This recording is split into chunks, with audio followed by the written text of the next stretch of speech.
আল্লাহ আমার সৃষ্টিকর্তা, আল্লাহ আমার সবার কাছে প্রিয় যিনি তিনি আমার রব।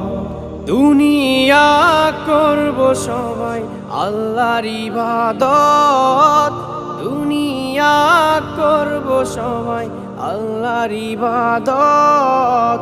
সব কিছুতে দিবেন তিনি তারি রহমত, সব কিছুতে দিবেন তিনি তারি রহমত। আল্লাহ আমার সৃষ্টিকর্তা, আল্লাহ আমার সবার কাছে প্রিয় যিনি তিনি আমার রব। আল্লাহ আমার সৃষ্টিকর্তা, আল্লাহ আমার সবার কাছে প্রিয় যিনি